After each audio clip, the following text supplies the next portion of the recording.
اعوذ باللہ من الشیطان الرجیم بسم اللہ الرحمن الرحیم۔ آج انشاءاللہ چوتھے پارے کا آغاز کریں گے شروع سے۔ آل عمران جاری ہے، تیسری صورت آل عمران کی 91 تک آیات ہم نے پڑھی ہیں۔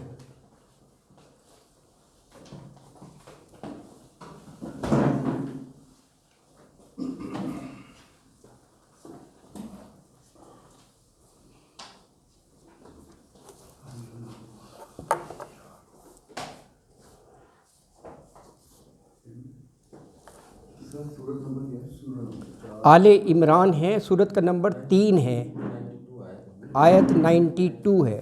آل عمران کی 92 چوتھے پارے کا آغاز ہے۔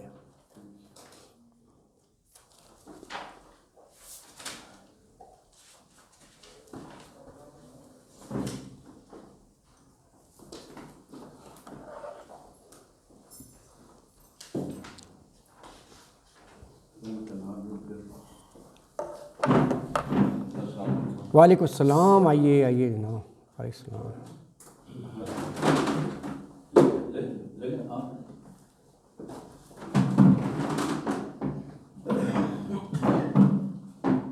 اعوذ باللہ من الشیطان الرجیم، بسم اللہ الرحمن الرحیم۔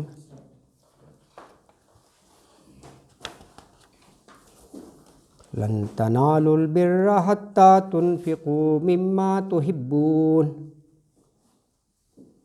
وما تنفقوا من شيء فإن الله به عليم۔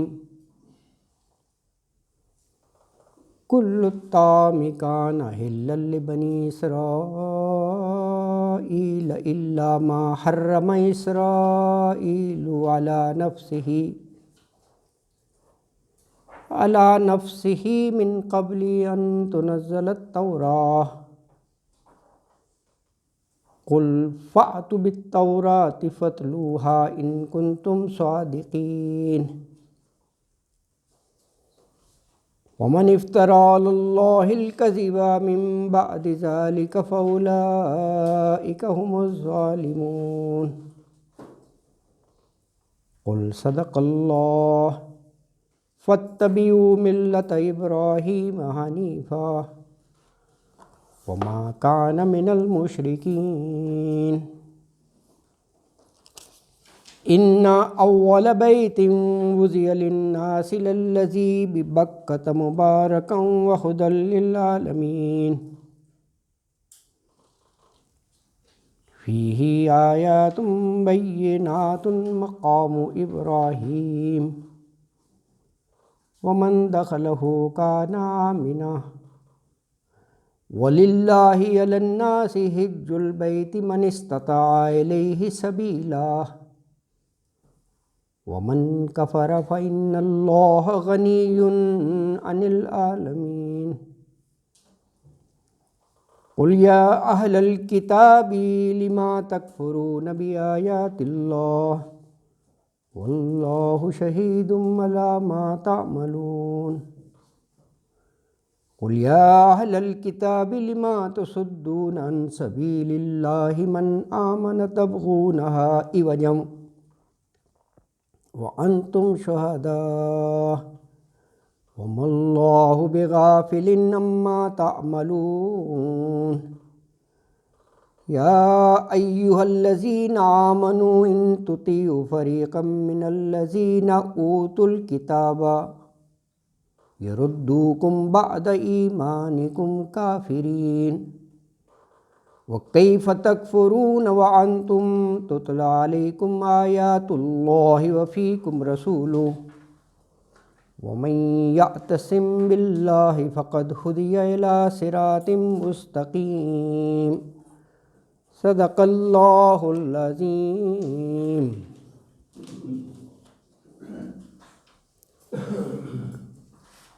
جزاک اللہ۔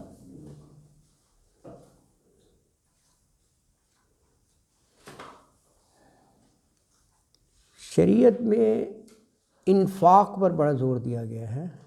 اللہ کے راستے میں خرچ کرنا، خلق خدا کی مالی امداد کرنا، سب انفاق میں آ جاتا ہے، صدقات اور جو کچھ بھی ہے. تو چوتھے پارے کی پہلی آیت ہی اس کے بارے میں ہے. صدقات میں دو چیزیں ہیں نا، کوانٹٹی اور کوالٹی. اس میں کوالٹی پر ایمفسس ہے. کوانٹٹی تو اپنی استطاعت کے مطابق جتنا ہے دیتے رہو، جتنا دو گے اتنا ہی کماؤ گے. لیکن اس میں خاص طور پر یہ کہا گیا کہ اللہ کی راہ میں دینا ہے تو وہ دو جو تمہیں خود سب سے زیادہ پسندیدہ ہے. یعنی ردی مال، نکما مال، ڈسکارڈڈ وہ نہ دے دو. جیسے کپڑے وپڑے ہیں وہ بالکل ہی پہننے کے قابل نہ ہو، لیرو لیر، تو ہم کہیں دیکھو اللہ کی راہ میں ہم دے رہے ہیں غریب کو، کیوں دینا. تو کہا ما تحبون، یہ ہے کہ اللہ کی راہ میں دے رہے ہو نا اللہ کے نام پر، تو وہ تو بڑا خیال کرنا چاہیے نا. تو یہی ہے یہ اس چیز پر زور دیا گیا. تو ارشاد فرمایا کہ لن تنالوا البر حتی تنفقوا مما تحبون. لن، نیور، نیور کے معنی میں ہوتا ہے نا ہرگز نہیں. تنالو یہ کیا ہے، نالا ینالو سے ہے نا، نالا ینالو پہنچنا. تم پہنچو گے البر، بر نیکی کو کہتے ہیں نا. آیت البر بھی پڑھی ہے آپ نے 177 سورہ بقرہ میں، اس کا نام ہی آیت البر ہے. اس میں نیکی کا کنسیپٹ ایلیبوریٹ کیا گیا ہے کہ رائٹیسنیس کیا ہے. نیکی 177 بڑی جامع آیت ہے. وہاں بھی انسانی ہمدردی پر زور ہے، اگر کبھی 177 پر غور کریں. اور انسانی ہمدردی میں سب سے بڑھ کر یہی ہے کہ مال خرچ کرے. حب الخیر، وہ چیز جس سے فطری طور پر محبت ہے انسان کو، وہ اپنے پاس سے نکالے. مال رہتا ہے، خواہش ہوتی ہے نا اپنے پاس ہی رہے. تو اس میں بھی اس پہ زور ہے، انفاق ہے. تو یہاں کہا کہ تم نیکی کے مقام تک پہنچ ہی نہیں سکتے حتیٰ کہ تنفقو، انفاق سے ہے، تم خرچ کرو مما تحبون، مما اس میں سے جو تمہیں پسند ہے. بالکل ہے. اللہ اکبر. دیکھیے اب آپ بریک ڈاؤن تو کر لیتے ہیں. ویسے بائی دی وے میں بتا رہا ہوں، نیور کے معنوں میں آ گیا.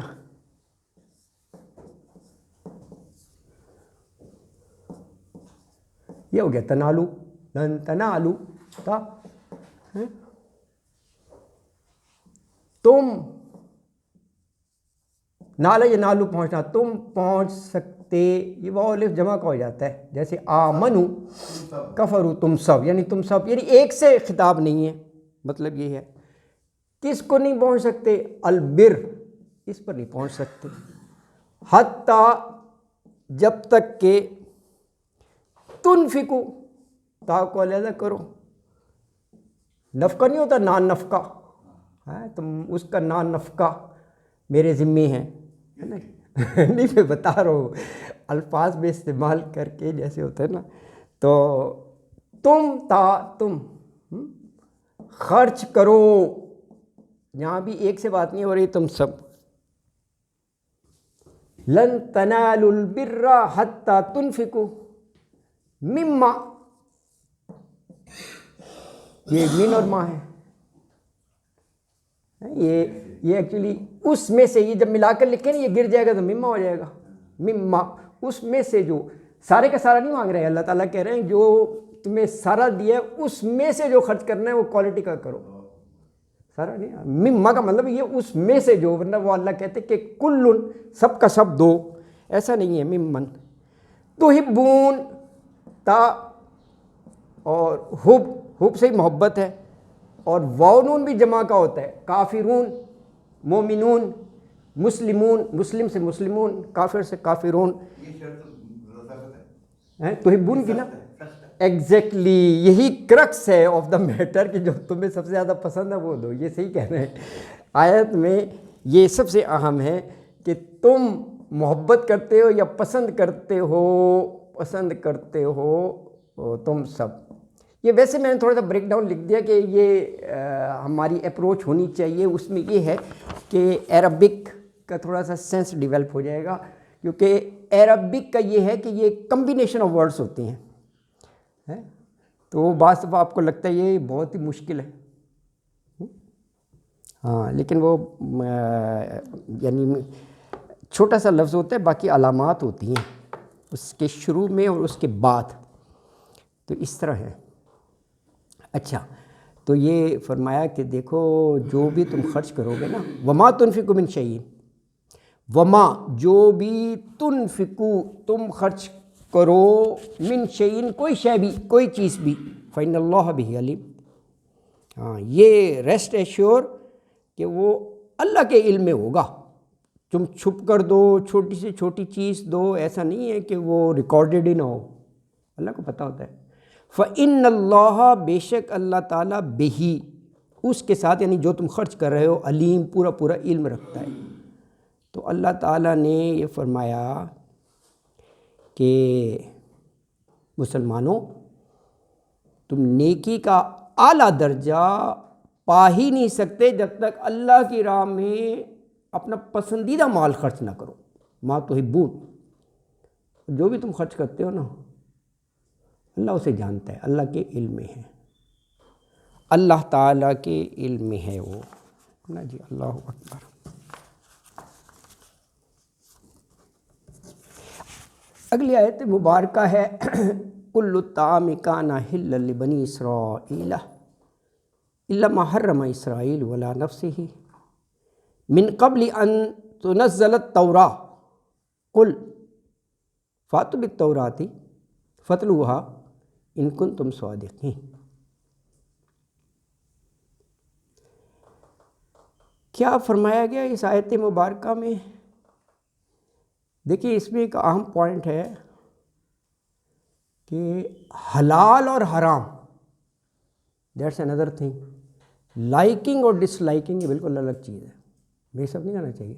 پسند ناپسند وہ تو ہر انسان کی ہو سکتی ہے کہ حلال چیز بھی راس نہیں آتی یا اس کو ویسی طبیعت نہیں چاہتی. دیٹ ڈزنٹ مین کہ وہ کچھ اس کیٹیگری میں چلا جائے گا یا وہ ہے. تو یہ ایکچولی اسی پوائنٹ کی طرف اشارہ ہے اس میں.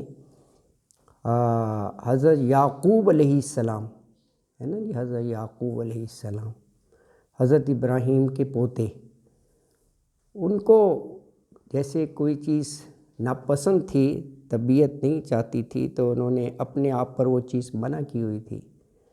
تو وہ قوم نے اس کو ایسے ہی بنا لیا جیسے ہماری شریعت میں اس کو حرام کر دیا گیا ہے. ایسا نہیں ہے. فرمایا کل الطعام, سارے کھانے, کل الطعام, طعام کھانے وہ کہتے ہیں, کانا تھے حلل لبنی اسرائیل, حلل حلال لبنی اسرائیل, بنی اسرائیل کے لیے. یعنی اسلام میں جو چیزیں حلال ہیں وہی بنی اسرائیل میں بھی حلال ہیں. الا سوائے ما جو حرما حرام کر لیا اسرائیل. اب یہاں ذرا غور کر رہے ہیں آپ, یہاں پہ بنی اسرائیل نہیں ہے, یہاں صرف اسرائیل ہے. یہ اسرائیل حضرت یعقوب علیہ السلام کے لیے استعمال ہوا ہے, پوری بنی اسرائیل قوم کے لیے نہیں, کیونکہ اسرائیل ان کا ٹائٹل تھا نا, تو یعقوب کی جگہ اسرائیل ہے. اسرا اور ایل, اسرا بندے کو کہتے ہیں اور ایل اللہ. تو یہ بالکل ایسی ہے جیسے عربی میں عبداللہ کہو. یہ عبرانی زبان ہے نا, عبرانی, تورات بھی عبرانی میں ہی تھی, عبرانی زبان. تو یہ ان کا ٹائٹل تھا, عبداللہ ان کا ٹائٹل تھا جس کو اسرائیل کہتے ہیں. تو اسی لیے یہ بنی اسرائیل لگ گیا. ان کی اولاد یعقوب وہ بنی اسرائیل کہلائی. بنی ابن سے ہے نا, اولاد بیٹا.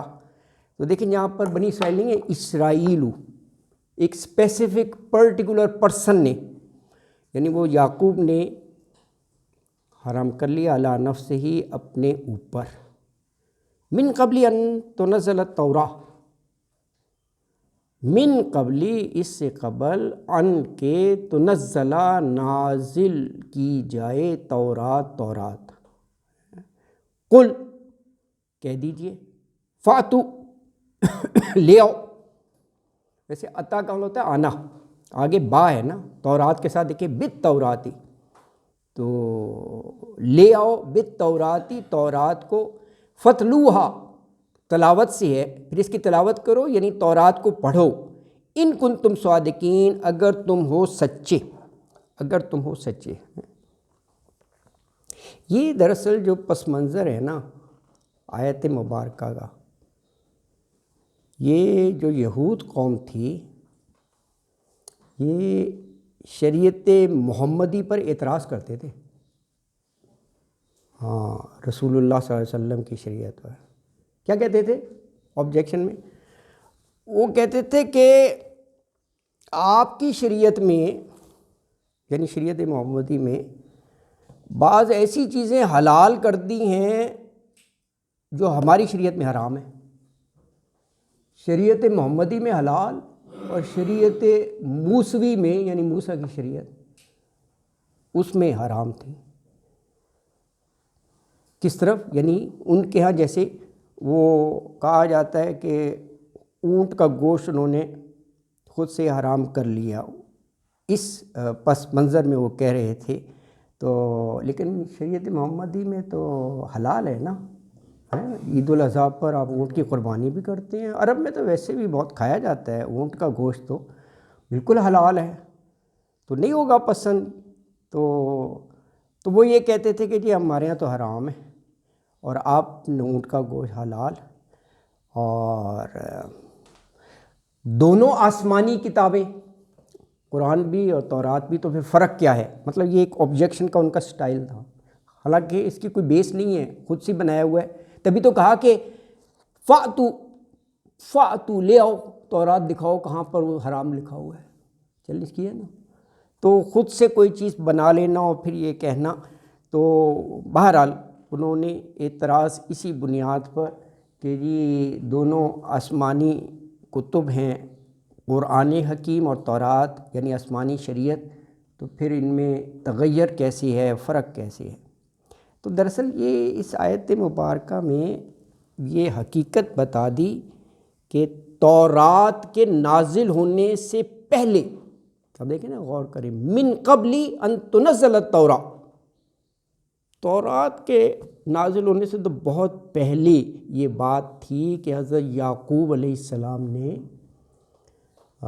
ڈس لائکنگ کی بنا پر، طبعی کراہت کہہ لیں، یا ہو سکتا ہے کسی مرض کے باعث، بعض دفعہ راس نہیں آتا اس میں کیا ہے، تو اس کے باعث انہوں نے اپنے لیے ممنوع قرار دے دیا کچھ چیزیں، جن میں یہ بھی تھا اونٹ کا گوشت بھی شامل تھا، تو کچھ چیزیں ہے نا، یہ اسی طرح ہیں جیسے آپ نے دیکھا نا سورہ 66 نمبر جو صورت ہے، اس میں اللہ تعالیٰ نے اپنے محبوب نبی سے بھی تو کہا ہے نا کہ یہ معاملات میں آپ خود سے نہ کسی چیز کو ایسے نہ کر سکتے ہو، وہ ہے نا، یا ایھا النبی لما تحرم ما احل اللہ لک، پہلی صورت آیت ہے یہ ہے، وہ پورا ایک واقعہ ہے نا جی، وہاں جب پڑھیں گے تو وہ بھی یہ اسی طرف ہے کہ جو اللہ نے ما احل اللہ، جو اللہ نے حلال کیا اس کو نہیں کر سکتے تھے۔ اچھا ویسے جو یہ اس میں کہا ہے نا کہ من قبل ان تنزل التوراۃ، تو حضرت یعقوب اور تورات کے نازل ہونے میں کتنا ہے فاصلہ، کتنا فرق ہے؟ کم از کم 400-500 سال ہے، تورات تو حضرت موسیٰ علیہ السلام پر نازل ہوئی ہے، 400-500 سال کا ہے، تبھی تو اللہ تعالیٰ کہہ رہے ہیں کہ من قبل ان تنزل التوراۃ، اور یہ چیلنج کیا کہ قل فاتوا بالتوراۃ، لے آؤ تورات، تم جو آبجیکشن کر رہے ہو، اور فتلوہا پڑھو اس کو، کہاں ہیں ایسی بات کوئی لکھی ہوئی، ان کنتم صادقین اگر تم اپنی اس بات میں سچے ہو، ایسی کوئی بات نہیں ہے۔ دیکھیں اسی لیے اگلی آیت میں کہا کہ یہ سب افطرا ہے، یعنی علم نہ ہونا اور خود سے کہہ کے اور اللہ کے ساتھ منسوب کر دینا، کیونکہ تورات تو اللہ نہیں بھیجی نا، تو اللہ کے ساتھ منسوب کر رہے ہیں جی اللہ نے حرام کیا ہوا ہے، اللہ نے کیا ہے، تو یہ کہا افطرا اللہ الکذب، اور یہ بڑا گناہ ہوتا ہے، اس سے بچنا چاہیے۔ یہ ایک لحاظ سے ڈبل گناہ بن جاتا ہے، ایک تو وہ جھوٹ، اور پھر وہ جھوٹ بول کر اس کو اللہ کے ساتھ جوڑ دے کہ یہ اللہ نے کہا ہے، بہت جرم ہے نا جی۔ تو کہا فَمَنِ افْتَرَىٰ عَلَى اللَّهِ الْكَذِبَ مِن بَعْدِ ذَلِكَ فَأُولَٰئِكَ هُمُ الظَّالِمُونَ۔ تو ایسے لوگ جو ہیں نا وہ اپنے نفسوں پر ظلم کر رہے ہیں، جو جھوٹ کو اللہ کے ساتھ منسوب کر دیتے ہیں۔ فَمَنِ افْتَرَىٰ، بس جو کوئی افطرا کرے، افطرا ہوتا ہے خود سے بنا لینا کوئی چیز، فیبریکیٹ کرنا، گھڑ لینا، علی اللہ الکذب، خود سے بنائے اللہ پر، اور کذب یعنی جھوٹ، جھوٹ من بعد ذالک، اس کے بعد، یعنی سچ آ جانے کے بعد، ہر چیز واضح ہو جانے کے بعد، غلط فہمی سے نہیں خود ہی۔ تو کہا ایسے لوگ ظالم ہیں، فَأُولَٰئِکَ، پس یہ لوگ ہم الظالمون، وہی ظالم ہیں۔ تو آیت مبارکہ میں یہ فرمایا کہ ہاں اس کے بعد بھی جو لوگ اللہ پر جھوٹ باندھیں وہ ظالم ہیں۔ قل صدق اللہ فاتبعوا ملت ابراہیم حنیفا وما کان من المشرکین۔ اس آیت مبارکہ میں اللہ نے فرمایا کہ اللہ کی بتائی ہوئی ہر بات حق، سچ، اور ملت ابراہیم جو حضرت ابراہیم دین لے کر آئے اس کا اتباع کرو، اس کی پیروی کرو، اس پر چلو، کیونکہ وہ موحد تھے، سچے توحید کے پرستار، اور یہی دین کی روح ہے، اہم چیز کہ وحدہ لا شریک لہ، ہر لحاظ سے اللہ کا نہ تخلیق کرنے میں کوئی ساتھی، نہ کوئی نظام کو چلانے میں کوئی ساتھی، وہ یکتا ہے۔ توحید ایک اہم سبجیکٹ ہے، تو اس میں یہی فرمایا قل صدق اللہ فاتبعوا ملت ابراہیم حنیفا وما کان من المشرکین۔ قل کہہ دیجئے صدق اللہ، صدق سچ کہا، اللہ اللہ نے، فاتبعوا پس اتباع کیجئے، ملت ابراہیم ملت ابراہیم کا اتباع کیجئے، پیروی کیجئے۔ اور ابراہیم کی آگے بہت بڑی صفت بتا دی کہ حنیفہ، جو حنیف تھے، حنیف کہتے ہیں یکسو، تمام طاقتوں کا انکار کر کے صرف اللہ کے آگے سر تسلیم خم کرنے والا، ہر طرف سے کٹ آف ہو کے نا۔ اور حنیفہ اسی کی یہ وضاحت ہے، وما کان من المشرکین، شرک سے دور دور تک کوئی تعلق نہیں، وما اور نہیں، کانا تھے، من المشرکین مشرکوں میں سے۔ تو آیت مبارکہ میں فرمایا کہ اے پیغمبر صلی اللہ علیہ وآلہ وسلم، آپ ان سے کہہ دیجئے، قل ہے نا جی، قول کا فعل امر ہے کہ اللہ تعالیٰ نے سچ فرمایا ہے، لہٰذا تم حضرت ابراہیم علیہ السلام کے دین پر چلو، فاتبعوا ملت ابراہیم، جو کہ یکسو تھے، ایک اللہ کو ماننے والے، وحدہ لا شریک کا پرچار کرنے والے، اور وما کان من المشرکین، اور وہ مشرکوں میں سے نہیں تھے، نہیں تھے۔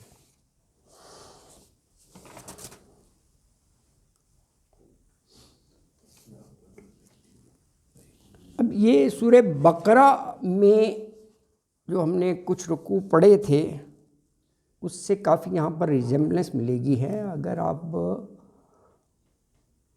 14، 15، 16، 17 ہیں تقریباً، میرا خیال ہے بقرہ کے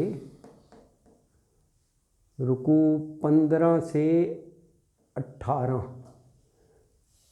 اس میں بھی 4 رکوع ہیں، 15 16 17 18 4 رکوع. اس میں بھی اہم موضوع جو ہے وہ حضرت ابراہیم پڑھیں گے آپ، حضرت ابراہیم اور خانہ کعبہ، بیت اللہ، مسجد الحرام، اس کے بارے میں آیات ہیں. یہ 4 رکوع جہاں پر وہ تحویل قبلہ کا بھی ہے.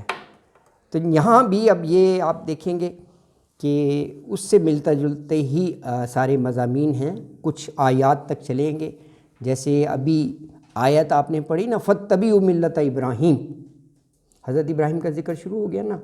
تو آگے خانہ کعبہ کا کہ اللہ تعالیٰ نے وہ پہلا گھر بنایا بابرکت، اور وہ سب لوگوں کے لیے ہدایت کا سرچشمہ تھا. تو کہا اِنَّ أَوَّلَ بَيْتٍ وُضِعَ لِلنَّاسِ لَلَّذِي بِبَكَّةَ مُبَارَكًا وَهُدًى لِّلْعَالَمِينَ. اِنَّ بے شک، اول بیت پہلا گھر، اول پہلا، بیت گھر کو کہتے ہیں. وُضِعَ بنایا گیا، یہ اردو کا لفظ ہے، وضع کرنا، رکھنا، رکھا یا مقرر کیا، بنایا کن کے لیے؟ للناسی، لوگوں کے لیے. وہ کون سا ہے؟ اول بیت للذی ببکۃ، وہی ہے جو مکہ میں ہے. یہ صرف پروننسیشن کا ہے، سیم ہے مکہ، یہاں پر ہے نا ببکہ، بکہ تھا تو مکہ ہے نا جی. تو یہ مکہ مکرمہ ہی کی طرف اشارہ ہے. یہ پروننسیشن اور نام کا چینج ہونا یہ شروع سے ہی رہا ہے نا. جیسے کراچی کے بارے میں بھی کہا جاتا ہے انیشلی اٹ واز کلاچی، اس کی آپ تاریخ پڑھیں، اٹ واز کلاچی ہے، پھر کرچی بنا تھا. تو یہ ہوتا ہے، ایسا کوئی نہیں ہو سکتا ہے بہت پہلے یہ بکہ ہو پھر مکہ ہو. کراچی، ہاں، آل ٹوگیدر بھی چینج ہو جاتے ہیں. جیسے فیصل آباد پہلے لائل پور ہوا کرتا تھا، تو چینج ہو جاتا ہے، نام ہی چینج ہو گیا. ہاں، نام چینج بھی ہو جاتے ہیں اور نام پروننسیشن بھی چینج ہو جاتا ہے. بہرحال یہ بکہ تھا، یہ مکہ ہی ہے، مکہ میں ہے. مبارکم، مبارک ہے یعنی برکت والا ہے، اس میں کوئی شک نہیں. بہت بابرکت جگہ ہے، اللہ کا گھر ہے بیت اللہ. دنیا جہان سے اس کی زیارت کے لیے لوگ جاتے ہیں، حج کے لیے، عمرے کے لیے. تو مبارکن، برکت والا ہے. وہدی للعالمین، اور ہدایت ہے للعالمین، جہان والوں کے لیے. تو ارشاد فرمایا ہے کہ بے شک اللہ تعالیٰ کا سب سے پہلا گھر، اول بیت، جسے اس نے لوگوں کے لیے عبادت کا مرکز بنا دیا، مبارکن، اور جو مکہ میں ہے، برکت والا ہے. اور وہدی للعالمین، اور سارے جہان کے لیے نا وہ ہدایت کا سرچشمہ ہے. فیہ آیات بینات مقام ابراہیم ومن دخلہ کان آمنا وللہ علی الناس حج البیت من استطاع الیہ سبیلا ومن کفر فإن اللہ غنی عن العالمین. فیہ، اس میں، اب یہ اس شہر اور اول بیتن وہی موضوع جاری ہے. کہا اس میں آیات، نشانیاں ہیں. نشانیاں بھی کیسی؟ بینات، جو واضح ہیں، بینات، مبین، واضح. ایک نشانی کا خاص طور پر ذکر فرما دیا، مقام ابراہیم، یہ ایک نشانی ہے مقام ابراہیم. اس کی بڑی فضیلت ہے. آپ وہ طواف کر کے مسنون ہیں کہ وہاں پر کھڑے ہو کر آپ 2 رکعت نفل پڑھتے ہیں. وہ جو گولڈن سا وہ ہے، اس میں حضرت ابراہیم علیہ السلام جس پر کھڑے ہو کر بیت اللہ کی تعمیر کیا کرتے تھے، وہ پتھر ہے.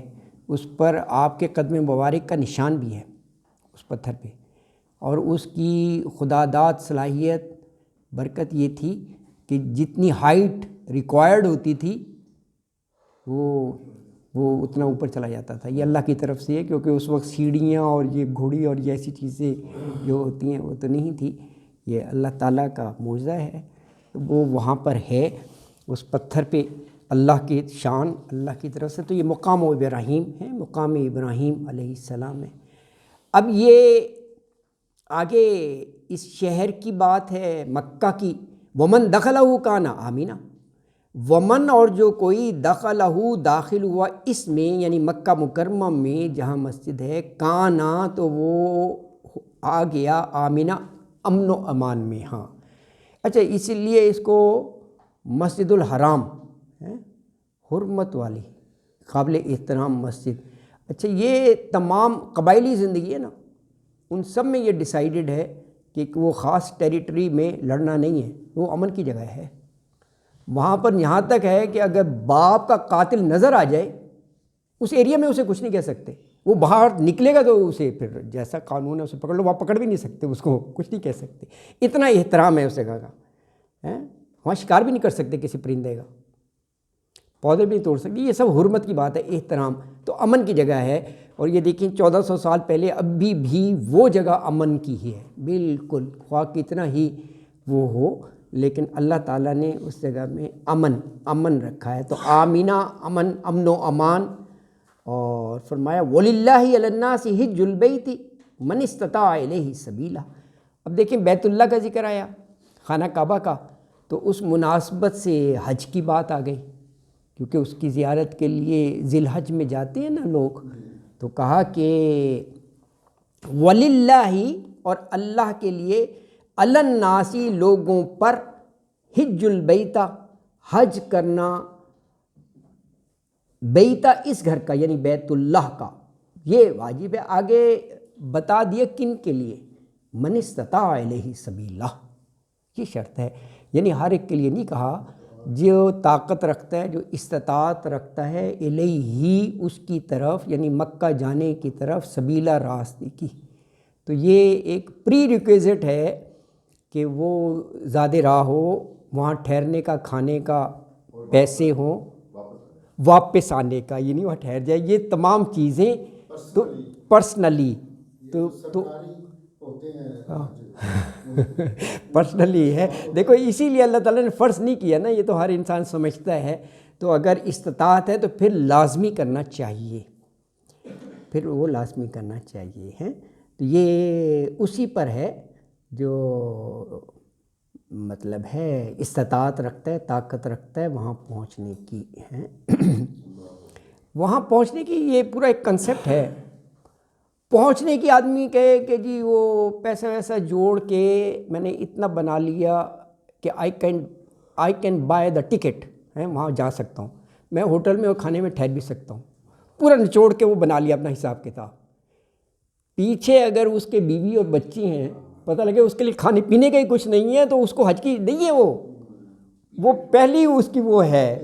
یہ اس طرح نہیں ہے کہ جی وہ کہے جی قرآن نے کہا ہے استطاعت تو ہو گئی، میں جا بھی سکتا ہوں، وہاں رہ بھی سکتا ہوں. پیچھے اگر اکیلا جا رہا ہے مرد تو اس